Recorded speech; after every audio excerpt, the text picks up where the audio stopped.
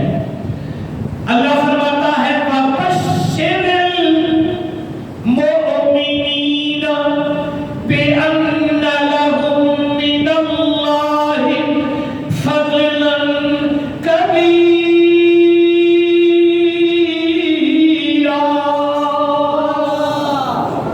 فرمایا مومنو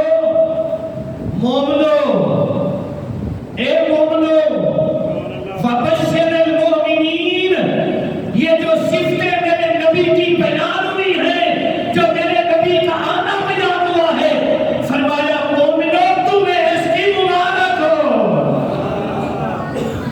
مومنو تمہیں اس کی مبارک ہو. وبشر المؤمنین، تو میں نے مومنوں کو خطاب کیا ہے. جو مومن ہے وہ بولے گا. رب پروردگار نے فرمایا مومنوں تمہیں مبارک ہو. مومنوں تمہیں یار کی آمد مبارک ہو. تمہیں محبوب کی شان مبارک ہو. فبشر المؤمنین بأن لهم من اللہ، یہ میرا محبوب تمہارے لیے فضلا کبیرا، اللہ کا سب سے بڑا فضل بن کے آیا ہے. یہ کن کو فرمایا؟ مومنوں کو. کن کو فرمایا؟ یہ مومنوں کو اللہ خطاب فرما رہا ہے، کافروں کو نہیں.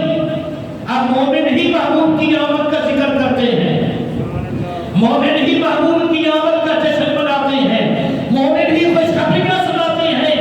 رب پروردگار نے محبوب کی آمد کے لیے فقط ایمان والوں کو خطاب فرمایا ہے. تو پتہ یہ چلا اللہ کا سب سے بڑا فضل کون ہے؟ آمنہ کا لال. اللہ کا سب سے بڑا فضل کون ہے؟ بولو، زبان کھولو.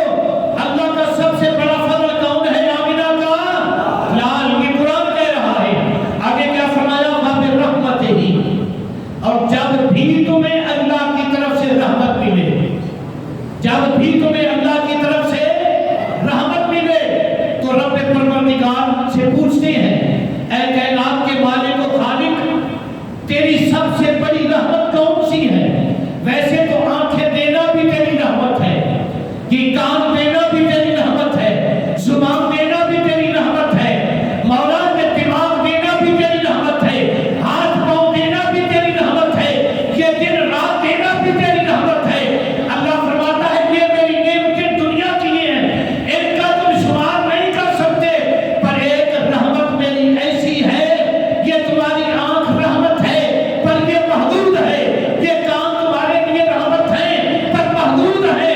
ایک میری ایسی رحمت اس دھرتی پہ جلوہ گر ہو چکی ہے جو اول سے لے کر آخر تک سارے جہانوں کے لیے رحمت بن کے آئی ہے.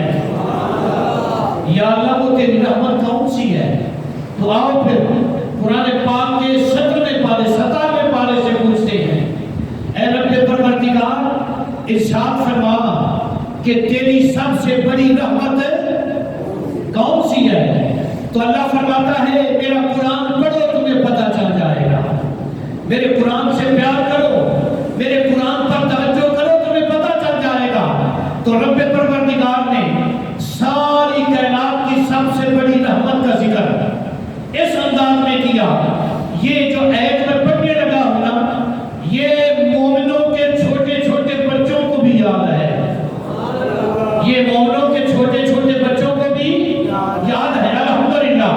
یہ بار بار تکرار اس لیے ہوتا ہے کہ یہ عشق کی تنابیں کھینچتی چلی جائیں، عشق کی تناؤ میں حرکت پیدا ہوتی رہے، اور محبوب کی محبت میں یہ سینے میں قرآن کی حلاوت پیدا ہوتی رہے. رب پروردگار نے اپنے محبوب صلی اللہ علیہ وسلم کی رحمت کے لیے قرآن پاک میں ارشاد فرمایا. اللہ فرماتا ہے وَمَا أَرْسَلْنَاكَ إِلَّا رَحْمَةً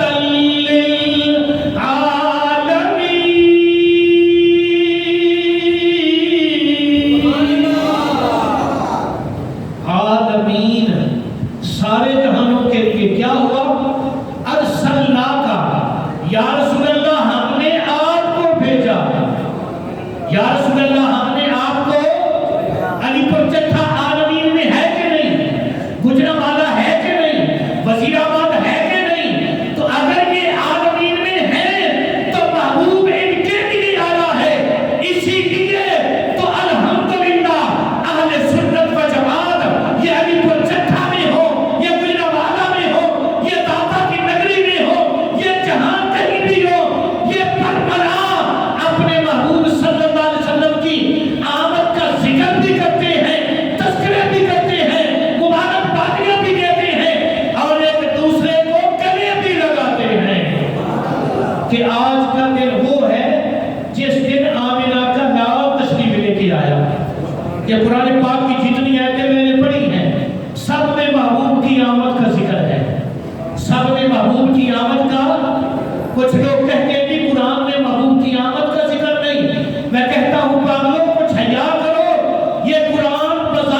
ایک حدیث پاک آپ کے دماغ تک پہنچانا چاہتا ہوں.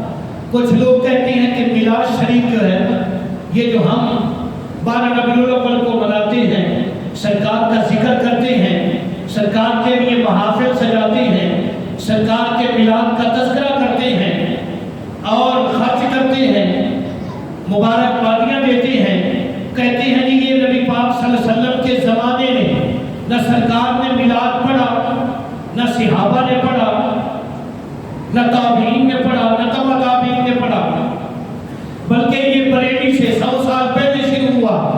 تو میں آپ کے سر پر حلفاً کہتا ہوں ہاتھ رکھ کر کہ جو کام آمینہ کا لال بذات خود کرے، جو کام بذات خود آمینہ کا لال کرے، اس کو جو بندہ بدعت شرک یا حرام کہے اس کو ہم اور تو کچھ نہیں کہہ سکتے، بس اتنا کہتے ہیں کہ اللہ نے تجھے محبوب کی غلامی کے لیے قبول ہی نہیں کیا. سنو پھر میں حدیث پاک آپ کے دماغ تک پہنچاتا. صحیح حدیث جامع ترمذی شریف میں خود آمینہ کے لال نے اپنا میلاد شریف پڑھا،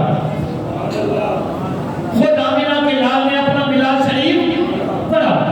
سنت کے 3 درجے ہیں، ایک سنت قولی ہے، ایک فعلی ہے، ایک تقریری ہے.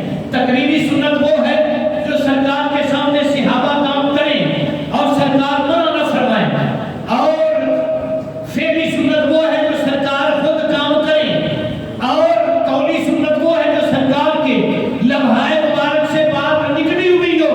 اس کا سب سے اعلیٰ اور اونچا درجہ ہے تو نبی پاک صلی اللہ علیہ وسلم نے خود اپنا میلاد شریف پڑھا، صحابہ کے مجمع میں پڑھا، مسجد نبی میں پڑھا، اور خود پڑھ کر سرکار نے اپنی امت کے لیے اپنا میلاد پڑھنے کا راستہ چھوڑ دیا.